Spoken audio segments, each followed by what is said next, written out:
ماشاء اللہ لا حول ولا قوۃ الا باللہ العلی العظیم حسبنا اللہ نعم الوکیل نعم المولا ونعم النصیر اعوذ باللہ من الشیطان اللعین الرجیم بسم اللہ الرحمن الرحیم رب اشرح لی صدری ویسر لی امری واحلل عقدۃ من لسانی یفقہوا قولی الحمد للہ رب العالمین والعاقبۃ للمتقین والجنۃ للمؤمنین والنار للملحدین والمنافقین والکافرین والعاصین وصلی اللہ علی سیدنا محمد وآلہ الاطیبین الانجمین الاطہرین الاکرمین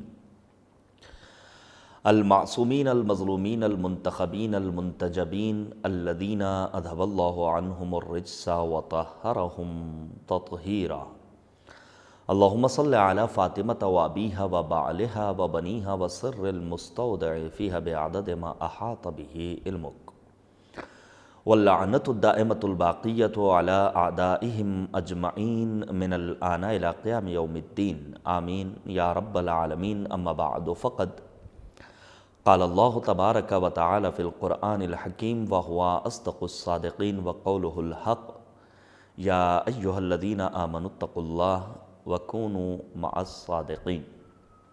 حضرات، گزارش گزار ہوں کہ ایک مرتبہ سورہ حمد اور 3 مرتبہ سورہ اخلاص کی تلاوت کر کے مرحوم جناب الحاج سید محمد حیدر رضوی ابن جناب سید زیجاہ احمد رضوی اور مرحومہ ناہید رضوی بنت جناب آفتاب حسین یعنی زوجہ جناب سید مہدی حیدر رضوی کی ارواح کو ارسال فرما دے۔ اللہم صلی علی محمد وآل محمد، اللہم صلی علی محمد وآل محمد، اللہم صلی علی محمد وآل محمد، اللہم صلی علی محمد وآل محمد۔ بسم اللہ الرحمن الرحیم الحمدللہ رب العالمین الرحمن الرحیم مالک یوم الدین ایاک نعبد وایاک نستعین اہدنا الصراط المستقیم صراط الذین انعمت علیہم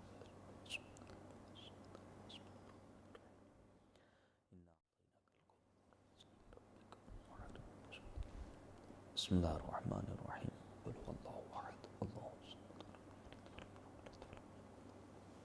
بسم اللہ الرحمن الرحیم قل هو اللہ احد اللہ الصمد بسم اللہ الرحمن الرحیم قل هو اللہ احد صلی اللہ علی محمد وعجل فرجهم۔ عزیزان گرامی، ایک ہی گھر کے 2 مرحومین کے ایصال ثواب کی آن لائن مجلس اعزا ہے۔ اولاً میں رب کریم کی بارگاہ میں دعا کرتا ہوں خدایا ان مرحومین کی مغفرت فرما اور ان کے درجات کو بلند سے بلند تر فرما۔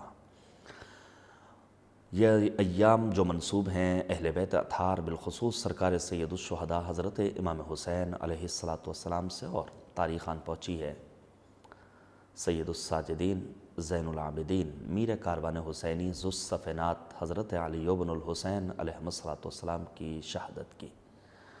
میں اسی مناسبت سے تعزیت اور تسلیت بھی پیش کرتا ہوں آپ سب کی خدمت میں۔ میں ایک روایت سے اپنی گفتگو کا آغاز کروں۔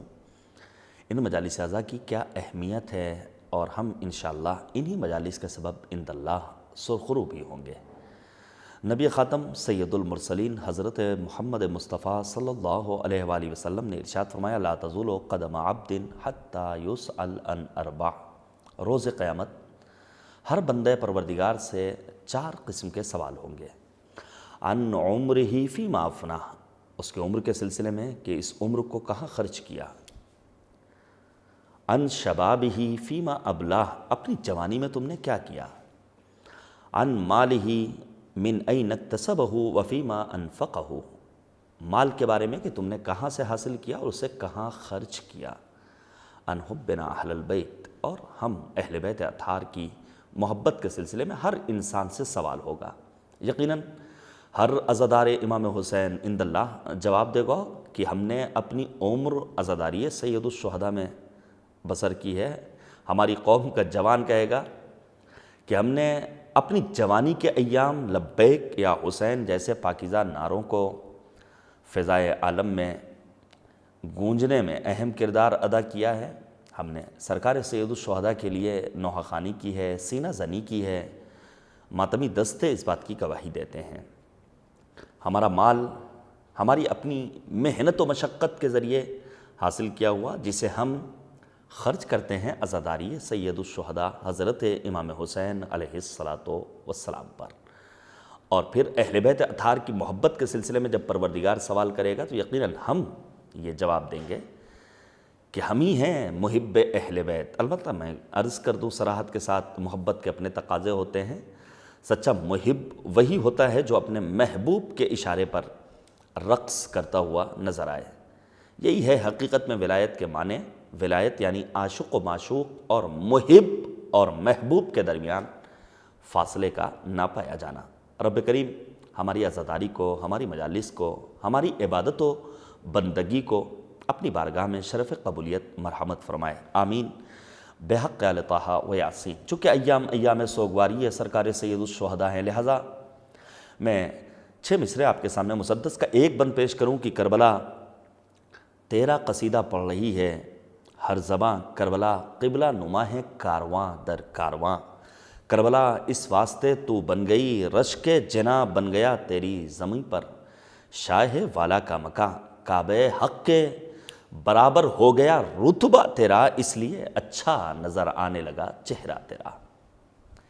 جاذب نظر ہے اہل بیت طاہرین علیہم الصلاۃ کا تذکرہ، جذاب ہے کربلا معلیٰ، اسی لیے بغیر مذہب و مسلک کے امتیاز اور افتراق کے تمام عالم انسانیت سے وہ افراد جن کے سینے میں انسانیت کا دل دھڑک رہا ہے، وہ اپنے آپ کو کربلا معلیٰ پہنچاتے ہیں۔ معبود ہم سب کو بالخصوص 40 حسینی کے موقع پر کربلا معلیٰ کی زیارت سے مشرف فرمائے، اور ان مرحومین کو جناب مرحوم سید محمد حیدر رضوی اور مرحومہ ناہید رضوی کو پروردگار سید الشہداء امام حسین علیہ السلام کی شفاعت نصیب فرمائے۔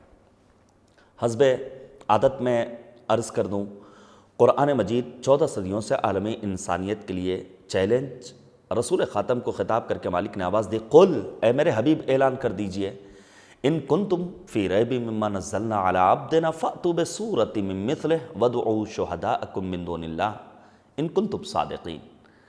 اگر کسی کو الہی کتاب ہونے میں قرآن کے لیے شک ہے تو وہ اس قرآن کے سوروں میں سے کسی ایک سورے کا جواب لے کر آئیں، اور اللہ کے علاوہ جسے چاہیں وہ اپنا یاور، ناصر، معین اور مددگار بنا لیں اگر یہ اپنے دعوے میں سچے ہیں۔ سورہ تو دور کی بات ہے، کسی ایک حرف کا جواب بھی عالم انسانیت مل کر نہیں لا سکا ہے۔ تو یہ قرآن مجید بڑی عظیم کتاب ہے۔ قرآن کتاب ہدایت ہے، سرکار سید الشہداء کی ذات گرامی مرکز ہدایت۔ قرآن کریم کے لیے پروردگار نے 4 طرح کی لفظیں استعمال کی ہیں۔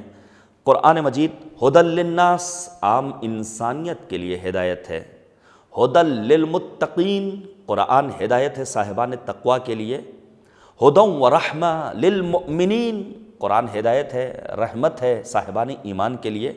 ھدی ورحمہ وبشریٰ للمسلمین، قرآن ہدایت ہے، قرآن رحمت ہے، قرآن بشارت ہے صاحبان اسلام کے لیے۔ اب ذات سید الشہداء، ہمارا لاکھوں سلام ہو حضرت ابا عبداللہ الحسین علیہ السلام پر، جن کے لیے پیغمبر نے یہ فرمایا تھا ان الحسین مصباح الہدیٰ وسفینۃ النجاہ۔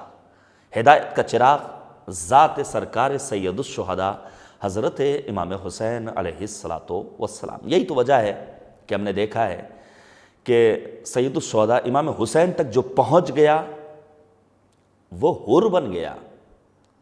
بہت سارے افراد آپ کو تاریخ کربلا میں ایسے ملیں گے، وہب کلبی، جناب زہیر ابن قین، جنہوں نے اپنے آپ کو ذات سید الشہداء تک پہنچایا۔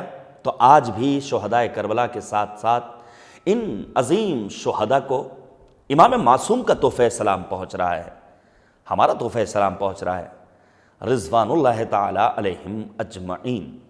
قرآن ہدایت، ذات سید الشہداء مرکز ہدایت، تنہا سید الشہداء ہی نہیں بلکہ تمام معصومین علیہم السلام۔ میں عرض کروں آپ کی خدمت میں نے سورہ توبہ کی مشہور و معروف آیہ کریمہ کو سرنامہ سخن قرار دیا، جہاں مالک نے یہ مطالبہ کیا ہے کہ تم سچوں کے ساتھ ہو جاؤ اور صاحبان تقوی میں اپنا نام درج کراؤ۔ تقوی کوئی بھیانک چیز نہیں ہے، تقوی کوئی خطرناک چیز نہیں ہے۔ تقوی صرف اور صرف اتنا سمجھ لیجئے، اللہ یفقدک حیث امرک ولا یراک حیث نہاک۔ تقوی یعنی واجبات کو انجام دینا، محرمات سے پرہیز کرنا، یہی ہے تقویٰ، یہی ہے تقویٰ کی ڈیفینیشن اور تعریف۔ یہ عزاداری سید الشہداء جس کی اتنی تاکید ہے، یہاں تک کہ معمار انقلاب حضرت امام خمینی نے فرمایا کہ ما ہر چے داریم از محرم و سفر داریم، جو کچھ ہمارے پاس ہے، عزت ہے، کرامت ہے، شہرت ہے، شرف ہے، مرتبہ ہے، وقار ہے، تو یہ محرم و سفر کی عظیم یاد منانے کا نتیجہ ہے، یہ اس کا دیا ہوا تحفہ اور عطیہ ہے۔ ہمیں اور آپ کو حقیقت میں اپنے آپ کو کربلائی بنانا ہے۔ اب آپ توجہ کیجئے گا، یہ جو آپ سنتے ہیں کہ کربلا در کربلا می ماند اگر زینب نہ بود، کربلا میں دفن ہو کر رہ جاتی اگر زینب کبریٰ نہ ہوتی۔ کربلا خلاصہ ہے اس مشن کا جسے لے کر امام حسین کربلا میں پہنچے، اور بعد میں جناب ابوالفضل العباس کی شجاعت اور جناب زینب کبریٰ کی بصیرت نے اسے اس منزل تک پہنچایا کہ امام سجاد نے 35 برس مسلسل اس کربلا کی آبیاری کی، کربلا کی مصیبت و مظلومیت کا تذکرہ کیا۔ آپ توجہ کیجئے گا، میں ایک شبہہ اور ایک جو شک اور وسوسہ بسا اوقات ایجاد ہوتا ہے، بعض حضرات یہ سمجھتے ہیں کہ نہیں، جو کچھ ہیں وہ ہم ہی ہیں، ہم مرد نہیں، ہمارے یہاں بزرگی و کرامت و شرافت کا معیار مرد ہونا یا خاتون ہونا نہیں ہے۔ قرآن نے اعلان کیا سورہ نحل میں، من عمل صالحا من ذکر او انثی وہو مؤمن فلنحیینہ حیاتا طیبہ، جو بھی عمل صالح کرے، اب چاہے وہ مرد ہو یا وہ خاتون ہو، ہاں شرط ایمان ہے اور عمل صالح کی شرط ہے، وقت نہیں ہے وگرنہ میں بیان کرتا۔ علامہ طباطبائی نے اس سلسلے میں کیا لکھا ہے؟ عمل صالح کا مطلب کیا ہے کہ انسان کا عمل قربتاً اللہ انجام دیا جائے، نام و نمود کے لیے، شہرت طلبی کے لیے، ظاہری عزت کے حصول کے لیے، روپیے پیسے کے لیے کسی کام کو انجام نہ دیا جائے، یہ پہلی شرط ہے۔ علامہ طباطبائی نے کہا کہ اگر یہ چاہتے ہو کہ تمہارا عمل صالح ہے یا نہیں، تو یہ دیکھو تمہاری نیت کیا ہے، کیا قربتاً اللہ تم نے اس کام کو انجام دیا ہے یا انجام نہیں دیا ہے۔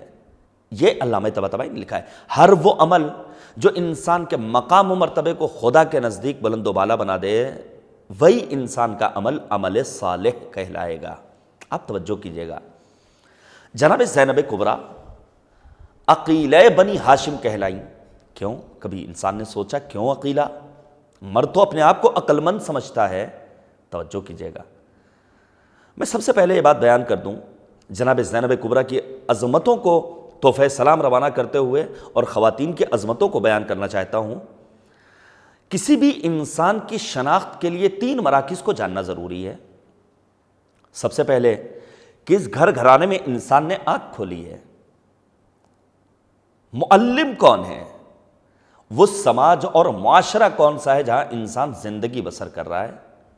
ہمارا سلام ہو اہل بیت اطہار علیہم السلام پر، ہمارا سلام ہو عقیلہ بنی ہاشم بطلہ کربلا جناب زینب کبریٰ سلام اللہ علیہا پر۔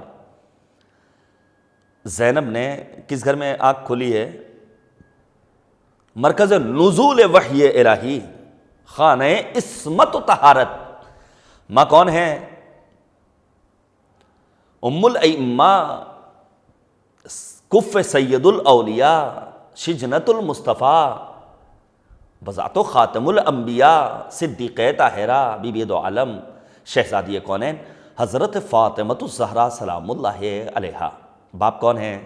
یعصب الدین، امام العارفین، مولا الموحدین، امام اول و آخر، امیر بیان و سخن حضرت علی بن ابی طالب علیہ السلام۔ اب آپ عظمت کا اندازہ لگا لیجئے، تعلیم کس سے حاصل کی ہے؟ یقیناً معلم کون؟ جناب صدیقہ طاہرہ، امیر المؤمنین۔ اور وہ سماج اور معاشرہ کون سا ہے جہاں صدیقہ طاہرہ کے آغوش میں جناب زینب کبریٰ پروان چڑھ رہی ہیں؟ تاریخ میں باتیں سنہری حرفوں میں لکھی ہوئی ہیں۔ کسی بھی انسان کی زندگی میں سب سے بڑا عمل دخل میں یہ سمجھتا ہوں اس کے اپنے معلم کا ہوا کرتا ہے۔ آپ پڑھیے تاریخ کو، یزید کی ہلاکت کے بعد شیعہ سنی دونوں معتبر منابع میں آپ کو ملے گا، یزید کا بیٹا معاویہ ثانی فراز منبر پر جاتا ہے اور جانے کے بعد اعلان کرتا ہے یہ خلافت ہمارا حق نہیں ہے، یہ تو اہل بیت کا حق ہے، اس پر ہم قابض ہو گئے۔ یزید کی زوجہ معاویہ ثانی کی ماں بیٹھی ہوئی ہے، وہ کہتی کاش میں نے تجھے پیدا نہ کیا ہوتا، میں نے تجھے جنا نہ ہوتا۔ یزید کا بیٹا کہتا ہے فراز منبر سے کاش میں پیدا نہ ہوا ہوتا اور میں نے بنی امیہ کے مظالم کو اپنی نگاہوں سے نہ دیکھا ہوتا۔ لوگوں میں حیرت ہے، عہدہ مل رہا ہے، منصب مل رہی ہے، حکومت کی باغ ڈور مل رہی ہے، خلافت مل رہی ہے، مملکت مل رہی ہے، کیوں ٹھکرا رہا ہے؟ تلاش کرنا شروع کیا، معلوم یہ ہوا کہ اس کا ایک معلم تھا جو عاشق اہل بیت تھا۔ اس عاشق اہل بیت نے محبت اہل بیت کی شمع روشن کی یزید کے بیٹے معاویہ دوم معاویہ ثانی کے دل میں۔ سزا دی گئی ہے، آگ روشن کی گئی، اس میں جلا دیا گیا، مار ڈالا گیا۔ عمر ابن عبدالعزیز کے سلسلے میں بھی ملتا ہے۔ عزیزان گرامی، جناب زینب کبریٰ ایک خاتون، لیکن اللہ رے عظمت ہے، بنت امیر المؤمنین وہی انداز جو ماجائے حسین ابن علی کا انداز تھا۔ صبح عاشور سے عصر عاشور تک امام مظلوم کربلا کتنے جنازے اٹھا کر لائے ہیں، گود کے پالوں کے جنازے کو خیمے تک لائے ہیں۔ سید الشہداء حضرت امام حسین علیہ السلام علی اصغر کے جنازے کو لینے کے بعد امام کی کیفیت دل یہ ہے کہ کبھی آگے بڑھتے ہیں، کبھی پیچھے ہٹتے ہیں۔ انا للہ و انا الیہ راجعون کہتے ہیں۔ عباس سے دلاور کی خبر شہادت ملی ہے، پہنچے ہیں۔ الان انکسر ظہری یا اخی جیسا مرثیہ پڑھا ہے۔ جناب علی اکبر نے جب آواز دی ہے یا بنی بعدک العفا، کس نے کہا ہے؟ امام حسین نے۔ لیکن تمام تر مصیبتوں کو برداشت کرنے کے باوجود سرکار سید الشہداء فقط ایک جملہ کہتے ہیں، الہی رضیت برضاک، خدایا ہم تیری مرضی پر راضی رہنے والے ہیں۔ یہی کمال ہے جناب زینب علیہ مقام کا۔ یزید کے دربار میں جب یہ سوال کیا جاتا ہے کیسا پایا اللہ نے تمہارے گھر گھرانے کو اجاڑ دیا، تمہارے مردوں کو قتل کر دیا، علی کی بیٹی جو عالمہ غیر معلمہ ہیں، جو فہیمہ غیر مفہمہ ہیں، جواب دیتی ہیں ما رأیت الا جمیلا، سوائے زیبائی کے، سوائے خوبصورتی کے ہم نے کچھ نہیں دیکھا، یعنی تسلیم محض پروردگار کے حکم کے سامنے۔ یا ہمارے ہاں کوئی مریض ہو جائے، کوئی اگر اس دنیا سے رخصت ہو جائے تو ہم اللہ سے اپنا رشتہ توڑ لیتے ہیں، جبکہ روایت کچھ اور ہے، سیرت اہل بیت کچھ اور ہے۔ چھٹے امام حضرت امام جعفر صادق علیہ السلام کے سلسلے میں ملتا ہے کہ جوان فرزند امام کا مریض ہے، امام پریشان ہے، امام مضطرب ہے، صاحب دیکھتے ہیں امام کبھی اٹھتے ہیں کبھی بیٹھتے ہیں، بہرحال اولاد کا مسئلہ ہے۔ اور روایت کہتی ہے کہ اصحاب نے آپس میں یہ چیمی گوئیاں کی کہ ابھی امام کا فرزند فقط علیل ہے تو امام کی کیفیت دل یہ ہے، اضطرابی کیفیت کا عالم یہ ہے، اگر بیٹا اس دنیا سے رخصت ہو گیا تو اللہ ہی مالک ہے۔ لیکن روایت کے الفاظ ہیں امام کا بیٹا اس دنیا سے رخصت ہوا، وہ امام جعفر صادق جو اب تک مضطرب تھے مطمئن ہیں۔ سوال کر لیا اصحاب نے، مولا اب تک آپ پریشان تھے، یہ اچانک اطمینان کیوں؟ امام فرماتے ہیں ان نحن اہل البیت نجزع قبل المصیبہ، ہم اہل بیت کا خاصہ یہ ہے کہ ہم مصیبت سے قبل تو اللہ سے لو لگاتے ہیں، گریہ کرتے ہیں، چارے تدبیر کی تلاش میں نکلتے ہیں۔ فَإِذَا وَقَعَ الْأَمْرُ، لیکن اگر حکم الہی سے ہمارے لیے کوئی فیصلہ ہو جائے تو ہم سر تسلیم کو حکم خدا کے سامنے خم کر دیتے ہیں۔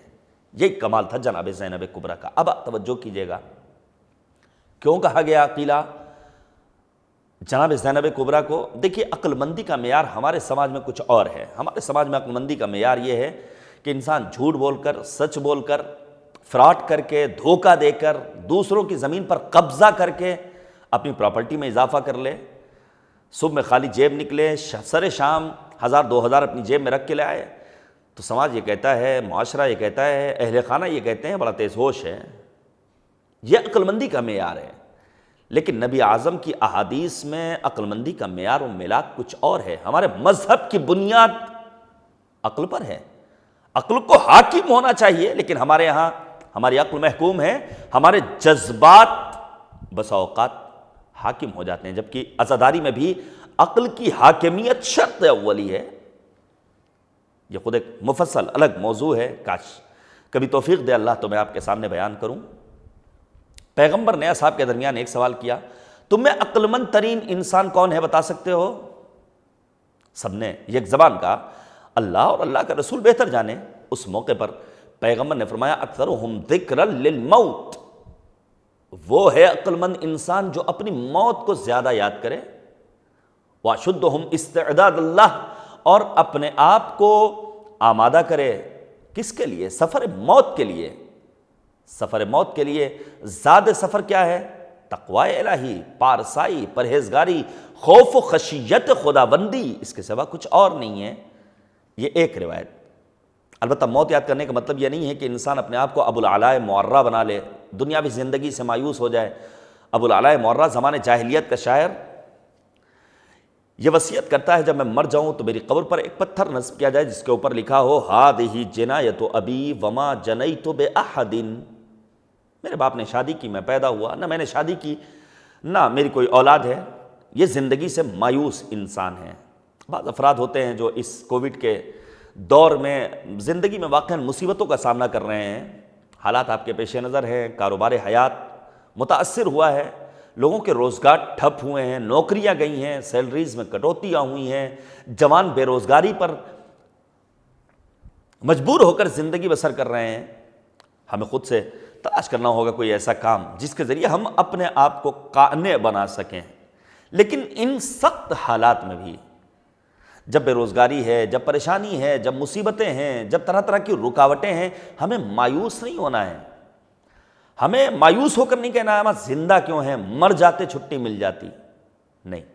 اللہ نے زندگی دی ہے تو اس مقصد حیات کو درک کرنا اور اسے عملی کرنا، یہی کمال بندگی بھی ہے، یہی سلیقہ التجا بھی ہے، اور یہی مالک کا ہم جیسے بندوں سے مطالبہ بھی ہے۔ ایک معیار عقل مندی کا پیغمبر کی زبانی، وہ ہے عقل مند جو اپنی موت کو یاد کرے، موت کے لیے اپنے آپ کو آمادہ کرے۔ یہ خود ایک الگ موضوع ہے جس کے اوپر بہت ساری باتیں آپ سنتے رہتے ہیں۔ موت کے لیے آمادہ کرنے کا مطلب کیا ہے کہ انسان واجبات کو انجام دے، محرمات سے پرہیز کرے، حقوق اللہ ادا کرنے کے ساتھ ساتھ حقوق الناس کی رعایت کرے۔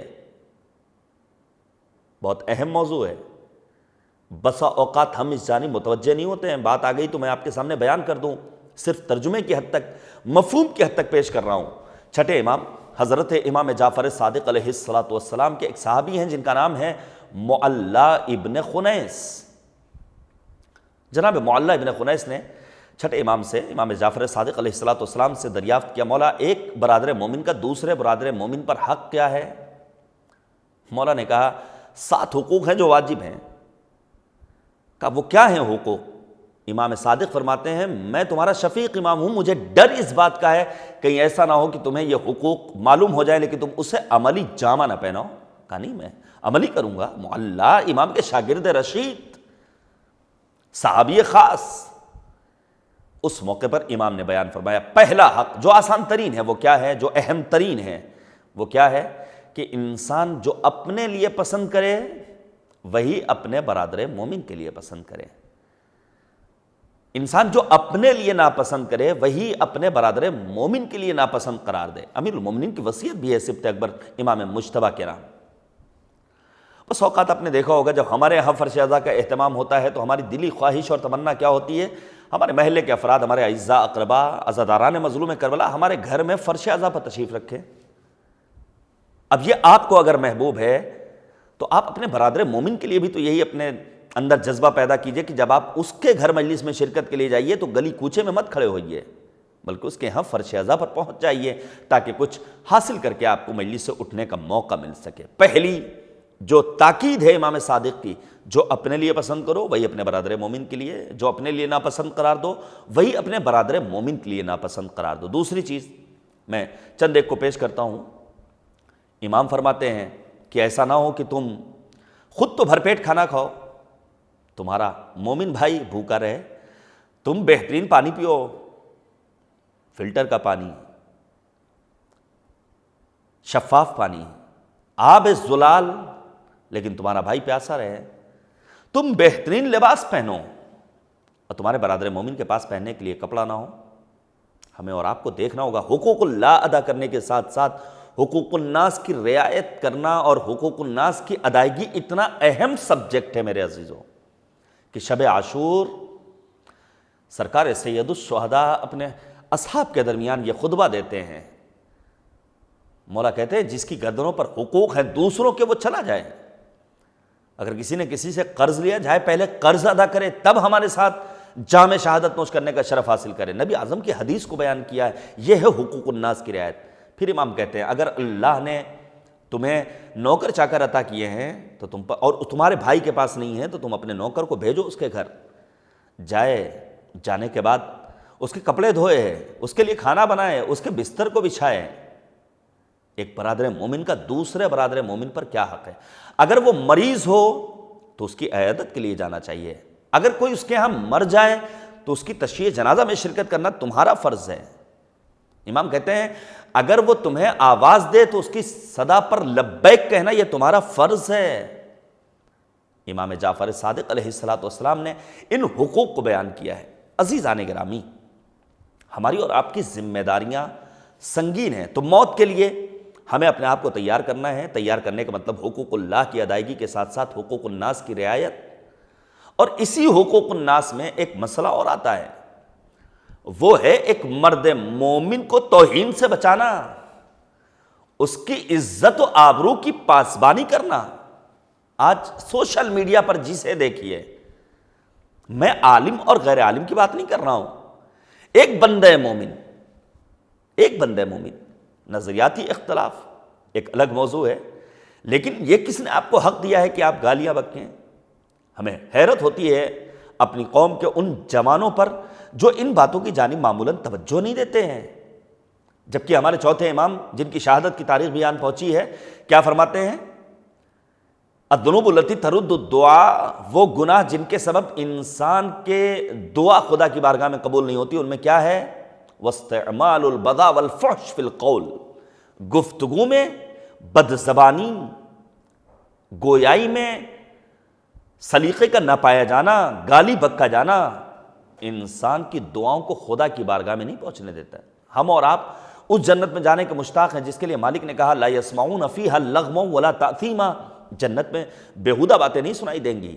لیکن یہاں تو جسے دیکھیے زبانی عفت سے دور ہے. امام حسین امام عزت و کرامت ہیں, سرکار سید الشہداء حضرت امام حسین نے دوسروں کے عزت نفس کا اتنا خیال رکھا. آنے والا آتا ہے, مولا سے عرض کرتا ہے مولا میں فلاں کا 500 درہم کا مقروض ہوں, صرف اتنا کہا تھا. روایت کہتی ہے مولا نے کہا یہ ہے کاغذ, یہ ہے قلم, جو تمہیں کہنا ہے اسے لکھ کر دو تاکہ ہماری تمہاری بات ہمارے ہی تمہارے درمیان رہے, دوسروں تک نہ پہنچے. یہ ہے عزت نفس کی حفاظت. اور پھر یہیں پیش کر دوں, روایت مکمل کر دوں. امام عالی مقام نے اس آنے والے کو 1000 درہم دیے, اور پھر امام اس سے کہتے ہیں دیکھو 500 درہم جا کر کے قرض ادا کرو, جبکہ وہ لینے نہیں آیا تھا. اس کا یہ مطالبہ تھا مولا آپ واسطہ بن جائیے کہ ہمیں کچھ فرصت مل جائے تاکہ ہم کچھ تاخیر سے اس قرض کو ادا کر سکیں. امام عالی مقام نے کہا 500 درہم سے قرض ادا کرو, 500 درہم سے اپنے گھر کی زندگی کا خرچہ چلاؤ. اور پھر مولا کہتے ہیں مانگنا جب بھی ہو تو خدا سے مانگو, لیکن اگر اپنے جیسے انسانوں سے مانگنے کا موقع آئے تو ہر کسی سے مت مانگنا. ذی دین, اس سے مانگنا جو دیندار ہو, جو تمہیں نہ بھی دے سکے تو تمہارے حق میں خدا کی بارگاہ میں دعا کر سکے خدا اس بندے مومن کی مشکل کو آسان کر دے. او مروتن, اس سے مانگنا جو جوان مرد ہو, جو اپنی جیب سے اپنے پرس سے پیسے نہ دے سکے تو کسی ایسے ادارے تک پہنچا دے جہاں سے ایک بندے مومن کی مشکل حل ہو سکے. او حسبن, اگر مانگنا ہی پڑے تو خاندان کا بیک گراؤنڈ دیکھ لینا, کس فیملی سے بلانگ کرتا ہے وہ انسان جس سے مانگ رہے ہو. اب ان تینوں معیارات کو اگر مد نظر رکھا جائے تو بھلا اہل بیت اطہار سے بہتر کوئی گھرانہ ہے. تبھی تو شاعر نے کہا کہ 14 صدیوں سے بھکاری ہے زمانہ اس کا, پھر بھی خالی نہیں ہوتا ہے خزانہ اس کا. پہنچ جائے انسان جوار اہل بیت میں, جوار سید الشہداء میں, زیر قبہ امام حسین, خدا کی بارگاہ میں جو طلب کرے دامن مراد بھر کر واپس آئے گا. عزیزان گرامی, موت کے لیے تیاری کا مطلب یہ ہے کہ انسان حقوق اللہ, حقوق الناس کی رعایت, وصیت لکھنا, اپنے لیے کفن کا انتظام کرنا, اور صرف کفن لانے کے بعد کسی بکس میں نہیں رکھنا ہے, الماری میں نہیں رکھنا ہے, شوکیس کی زینت نہیں بنانا ہے, بلکہ علماء کی سیرت بتاتی ہے کہ بعض علماء اپنے کفن کو روزانہ نکالتے تھے اور اس کے حاشیے پر اپنے ہاتھ سے قرآنی آیات کی تلاوت لکھتے تھے، قرآنی آیات لکھتے تھے۔ آج بھی میں ایسے افراد کو جانتا ہوں، مردوں کی بات نہیں کر رہا ہوں، خواتین کی، کہ جنہوں نے اپنے کفن پر خود اپنے ہی ہاتھوں سے دینی متون لکھے ہیں۔ یقیناً یہ موت کو یاد کرنے کا ایک ذریعہ، ایک معیار عقل مندی کو پرکھنے کا وہ کیا ہے کہ انسان موت کو یاد کرے۔ دوسرا معیار پیغمبر خاتم نے بیان فرمایا، نبی فرماتے ان اعقل الناس من عرف ربہ فاطاعہ، عقل مند ہے وہ انسان جو اپنے مالک کو پہچانے اور پھر اس کی عبادت و اطاعت کرے۔ عقل مند ہے وہ انسان جو اپنے دشمن کو پہچانے اور پھر اس سے اظہار بیزاری کرے۔ اب تحفہ سلام روانہ کیجئے عقیلہ بنی ہاشم، بطلہ کربلا جناب زینب کبریٰ سلام اللہ علیہا کے حضور، جن کو عقیلہ کہا گیا، کیوں؟ معرفت رب ایسی کہ بھائی کی شہادت کے بعد، گود کے بالوں کو راہ خدا میں قربان کر دینے کے بعد، شام غریمہ میں بھی جناب زینب کبریٰ کی معرفت رب کا عالم یہ ہے کہ نماز شب نہیں چھوڑتی ہے، راہ کوفہ و شام میں بھی عبادت سے سرپیچی نہیں کی ہے معاذ اللہ۔ تمام تر مصیبتوں کے باوجود امام سجاد نے پوچھا ہے پھوپھی اماں بیٹھ کر نماز کیوں پڑھ رہی ہیں؟ نہیں، لاغر و کمزور ضعیفہ لگنے لگی تھی جناب زینب کبریٰ سلام اللہ علیہا۔ دشمن شناسی کا عالم کیا ہے کہ زینب اولیاء مقام جب کوفے میں خطبہ دیتی ہیں تو انداز خطاب کچھ اور ہے، شہزادی بن کر رہی ہیں اس کوفے میں امیر المؤمنین یعنی اپنے پدر بزرگوار کے دور حکومت و خلافت میں، اور جب شام پہنچتی ہیں تو جناب زینب کبریٰ کا انداز خطاب کچھ اور ہے۔ آپ خطبات سنتے رہتے ہیں، آپ خطبات پڑھتے رہتے ہیں، انداز خطاب بدل جاتا ہے۔ یہ ہے عقل مندی کا معیار اور ملاک۔ میں عرض کروں آپ کی خدمت میں، یہ ایک غلط فہمی ہے کہ مردوں کو زیادہ اہمیت ہے، خواتین کو اہمیت نہیں ہے۔ نہیں، من عمل صالحا من ذکر او انثی وہو مؤمن فلنحیینہ حیاتا طیبہ، عمل صالح کرو ہم تمہیں حیات طیبہ کا مالک بنا دیں گے۔ آپ سوچئے جناب فاطمۃ الزہرا سلام اللہ علیہا، علی کہ ہمسر نبی اعظم کی اکلوتی بیٹی، پیغمبر اعظم نے اپنی بیٹی فاطمۃ الزہرا کا اس دور میں احترام کیا ہے جس دور میں بیٹیوں کو زندہ پیوند خاک کر دینا باعث فخر سمجھا جاتا تھا۔ صرف احترام نہیں کیا ہے بلکہ نبی اعظم نے جناب زہرا مرضیہ کے لیے چند کاموں کو انجام دیا ہے۔ جب کبھی بی بی دو عالم تشریف لاتی، روایت کہتی قام الیہا، پیغمبر کھڑے ہو جایا کرتے تھے، استقبال کرتے تھے، مرحبا بک، ویلکم کہتے تھے، خوش آمدید۔ اور پھر جناب زہرا مرضیہ ایک خاتون اپنی بیٹی کے احترام کے لیے اجلسہا مجلسہ، اپنی جگہ پر بٹھالتے تھے، اور صرف یہی نہیں کہ بٹھالتے تھے، قبل یدیہا، اپنی بیٹی کے ہاتھوں کا بوسہ لیتے تھے۔ بڑی عظمت ہے ہمارے سماج اور معاشرے میں۔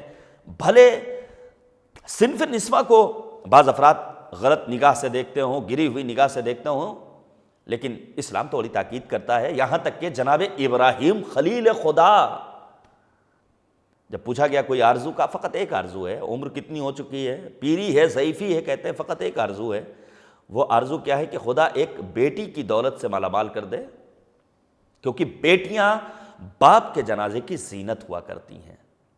ہمارا سلام ہو جناب زینب کبریٰ اور جناب زینب جناب فاطمۃ الزہرا سلام اللہ علیہا پر، جنہوں نے واقعی میں لاج رکھی ہے مذہب کی، مکتب کی، اور ساتھ ہی ساتھ بیٹیوں کے وقار کو بھی پہنچایا ہے تاکہ عام افراد بالخصوص مکتب اسلام کے پیروکار ان کی عظمتوں کو درک کر سکیں۔ البتہ آج بہت سارے افراد ہیں جو قوانین بناتے ہیں، جو نعرے دل فریب نعرے لگاتے ہیں فیمنزم کے نام پر۔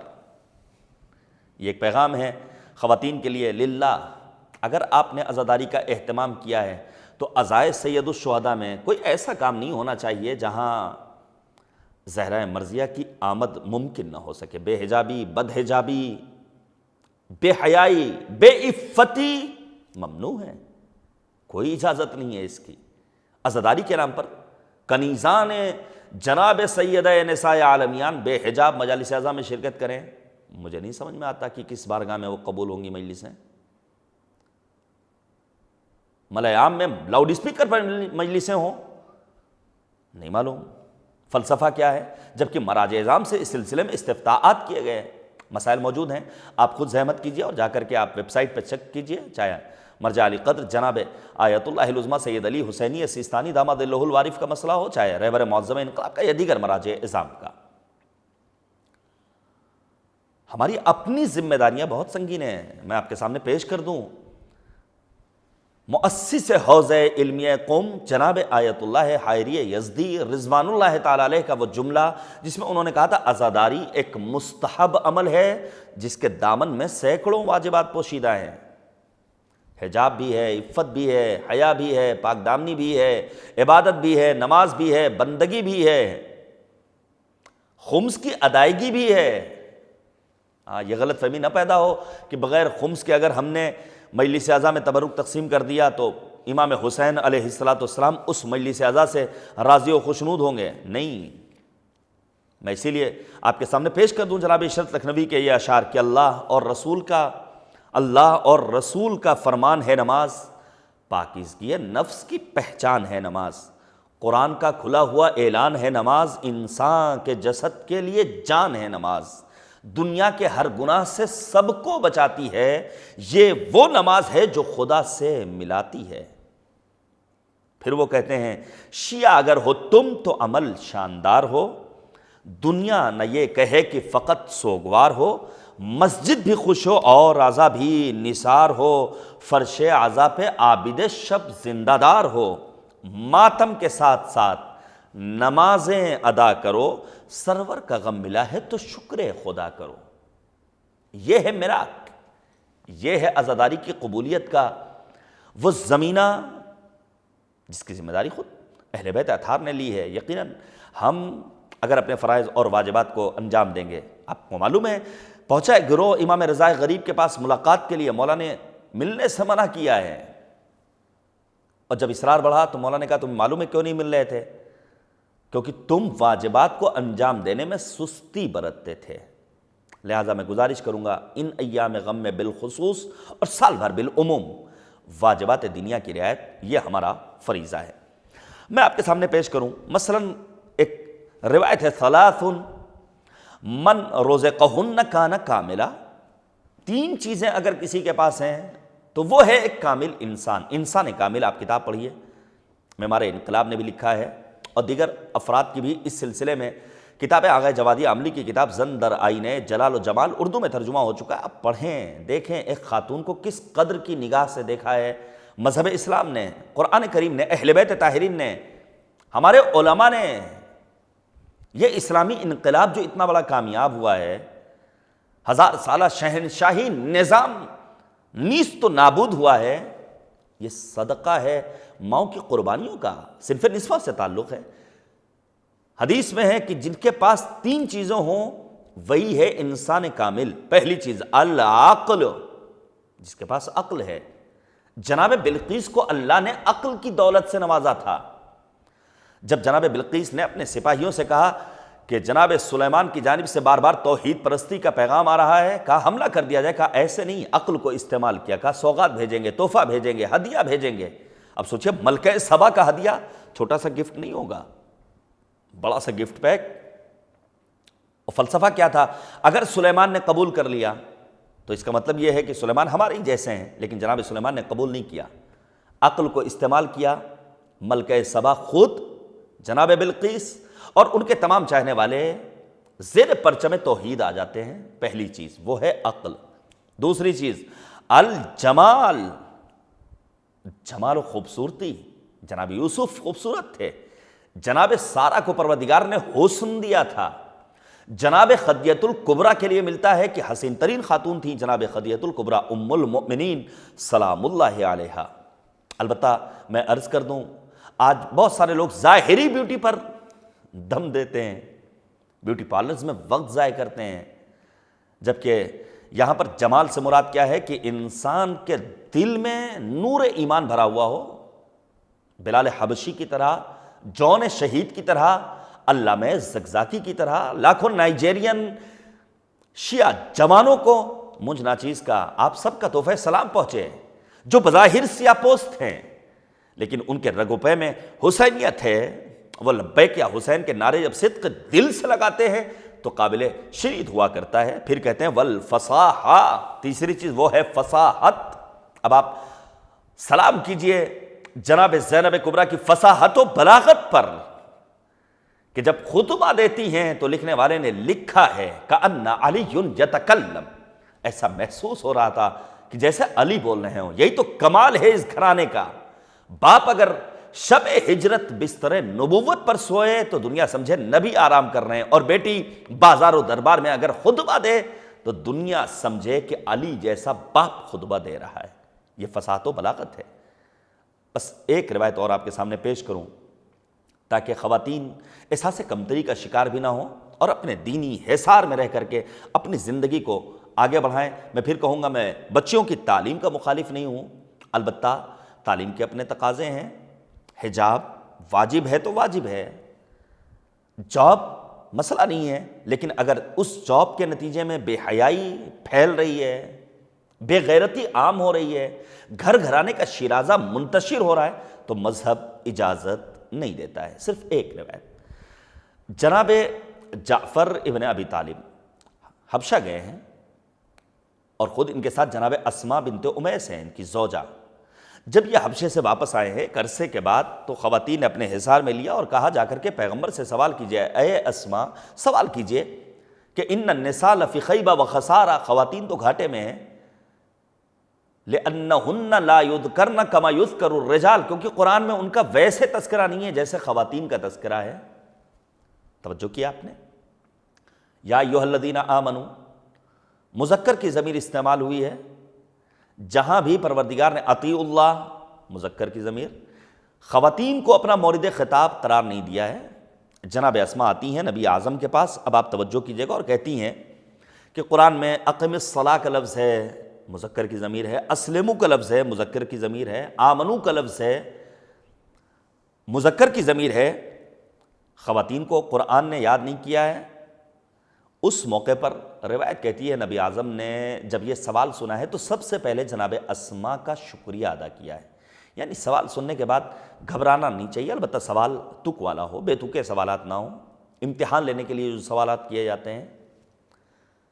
پیغمبر اعظم نے شکریہ ادا کیا اور اس کے بعد پیغمبر نے سورہ مبارکہ احزاب کی آیت نمبر 35 پڑھی جو اسی وقت نازل ہوئی تھی، ان المسلمین والمسلمات والمؤمنین والمؤمنات والقانتین والقانتات والصادقین والصادقات والصابرین والصابرات والخاشعین والخاشعات والمتصدقین والمتصدقات والصائمین والصائمات والحافظین فروجہم والحافظات والذاکرین اللہ کثیرا والذاکرات اعد اللہ لہم مغفرۃ واجرا عظیما۔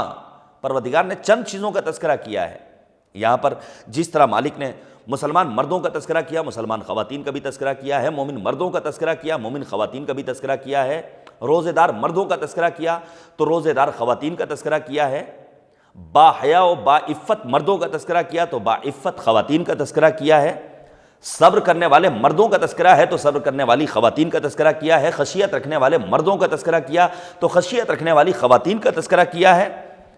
عزیزان گرامی، پیغمبر نے کہا یہاں ملا کو معیار مرد یا خاتون ہونا نہیں ہے، بلکہ ملا کو معیار یہ ہے کہ انسان یاد خدا کا چراغ اپنے دل میں روشن کیے رہے۔ 10 چیزوں کو ذکر کیا ہے پروردگار عالم نے، تبھی تو مالک نے کہا من عمل صالحا من ذکر او انثی وهو مؤمن فلنحینہ حیاتا طیبہ۔ کاش خواتین کو ان کا کھویا ہوا وقار مل جائے اور خواتین اپنی ذمہ داریوں کو حصار میں گھر میں رہ کر کے انجام دیں۔ بالخصوص امام موسی کاظم علیہ السلام نے فرمایا تھا جہاد المرأۃ حسن التباؤل، عورت کا جہاد یہ ہے کہ وہ اپنے گھر میں رہ کر کے اپنے شوہر کی دیکھ بھال کرے، اس کی خدمت کرے۔ البتہ خود حضرت شوہر کے بھی کچھ فرائض ہیں، بس اوقات مرد سمجھتا ہے کہ خواتین کی ذمہ داریاں تنہا نہیں، مردوں سے بھی مطالبہ ہے۔ نبی اعظم نے کہا جب ایک مرد اپنی زوجہ سے کہتا ہے انی احبک، میں تم سے پیار کرتا ہوں، تو یہ ایک جملہ لا یذہب من قلبہا ابدا، اس خاتون کے دل سے کبھی بھی باہر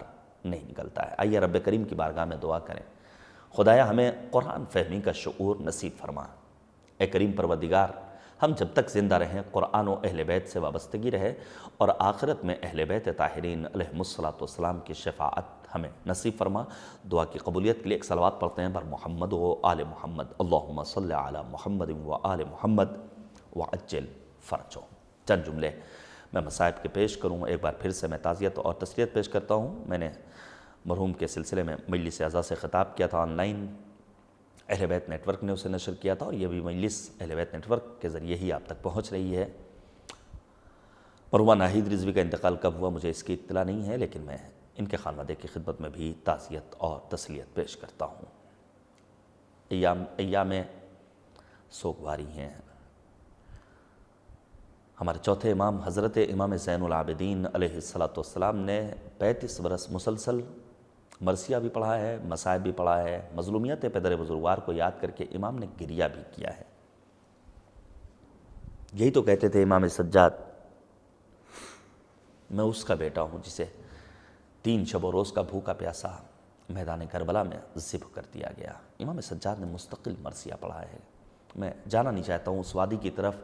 تاریخ میں چند ایک جنازے ہیں جو مظلومیت کے ساتھ اٹھے ہیں۔ ایک تو سبط اکبر حضرت امام حسن مجتبیٰ کا جنازہ جس پر تیر بارانی ہوئی، ایک جنازہ اور ہے، وہ تابوت ہے ہمارے 7ویں امام حضرت امام موسی کاظم علیہ السلام کا تابوت، اور ایک جنازہ ہمارے چوتھے امام حضرت امام زین العابدین علیہ السلام کا ہے۔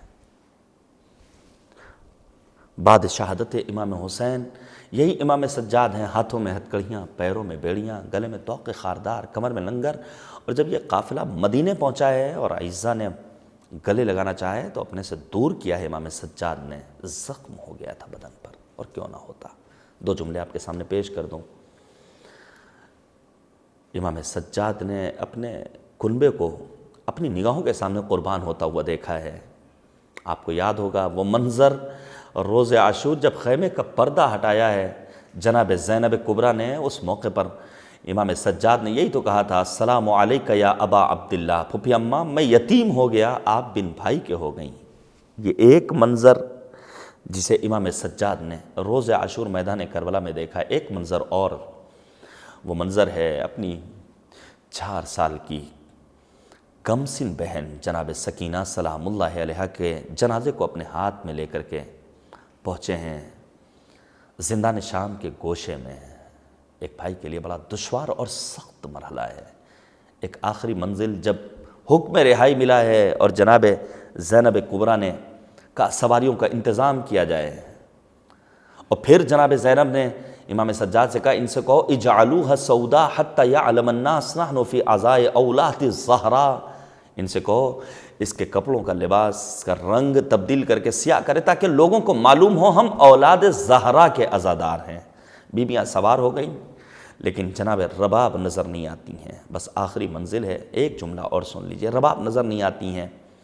امام سجاد نے جناب زینب سے کہا پھوپھی اماں رباب کہاں ہیں؟ جناب زینب آگے آگے پہنچ گئیں اس منزل پر جہاں قبر جناب سکینہ ہے۔ رباب اسی طرح قبر سے لپٹی ہوئی ہیں جیسے ایک ماں اپنے بچے کو اپنی آغوش سے لگاتی ہے، اپنے سینے سے لگاتی ہے۔ اس موقع پر امام سجاد بھی پیچھے پیچھے پہنچے ہیں ماں کے پاس، اور جب جناب زینب نے کہا بھابھی رباب سواری آمادہ ہے، تب اس موقع پر امام سجاد کی موجودگی میں رباب نے یہی کہا تھا شہزادی رباب مدینے جا کر کیا کرے گی؟ ارے رباب کا شوہر ہمارا مولا کربلا کے میدان میں مارا گیا، ہمارا ششماہا مجاہد علی اصغر کربلا میں دفن کر دیا گیا، ہماری شہزادی لاڈلی سکینہ زندان شام میں ہمیشہ کے لیے سو گئے۔ وَسَيَعْلَمُ الَّذِينَ ظَلَمُوا أَيَّ مُنْقَلَبٍ يَنْقَلِبُونَ إِنَّا لِلَّهِ وَإِنَّا إِلَيْهِ رَاجِعُونَ رِضًا بِقَضَائِهِ وَتَسْلِيمًا لِأَمْرِهِ الہی لا معبود سواک الہی بحق الزہرا وابیہا وبعلہا وبنیہا وسر المستودع فیہا بعدد ما احاط به علم۔ خدایا ہماری اس مختصر سی قلیل سی عبادت کو اپنی بارگاہ میں قبول فرما۔ اس مجلس اعزا کو مرحوم سید محمد حیدر رضوی اور مرحومہ ناہید رضوی کے لیے بلندی درجات کا ذریعہ قرار دے۔ ہمارے وقت کے امام کو ہم سے راضی و خوشنود فرما۔ ہم سب کو دین فہمی، قرآن فہمی، کربلا فہمی کا شعور نصیب فرما، ہمیں علماء سے دین لینے کی توفیق نصیب فرما، دین کے خدمت گزار جس انداز سے بھی دین کی خدمت کر رہے ہیں معبود ان سب کے توفیقات خیر میں اضافہ فرما۔ اے کریم پروردگار مظلوموں کی حمایت فرما، ظالموں کو نیست و نابود فرما۔ روئے زمین پر جہاں بھی فرش اعضاء کا اہتمام ہو رہا ہے کریم مالک عزاداروں کی حفاظت فرما، مقامات مقدسہ کی حفاظت فرما، علماء، فاضل، واعظین، مؤمنین، خطباء، ذاکرین، شعراء، مراجع اعظام، بالخصوص رہبر فرزانہ عالم یگانہ حضرت آیت اللہ العظمیٰ خامنئی محافظ کربلا جناب آیت اللہ العظمیٰ سیستانی سید مقاومت جناب سید حسن نصر اللہ کو دشمنوں کے شر سے محفوظ رکھ، ہمارے اعمال کو اس لائق بنا دے کہ امام ہمیں اپنے آوان و انصار میں شمار فرمائیں۔ ربنا تقبل منا انکا انت السمیع الدعا۔ گزارش ہے کہ 1 مرتبہ سورہ حمد اور 3 مرتبہ سورہ اخلاص مزید تلاوت کر کے مرحوم جناب الحاج سید محمد حیدر رضوی ابن جناب سید ذیجاہ احمد رضوی، مرحومہ ناہید رضوی بنت جناب آفتاب حسین کی ارواح کو ارسال فرما دے۔ اللہم صلی علی محمد وآل محمد۔ اللهم صل على محمد وآل محمد، اللهم صل على محمد وآل محمد، اللہ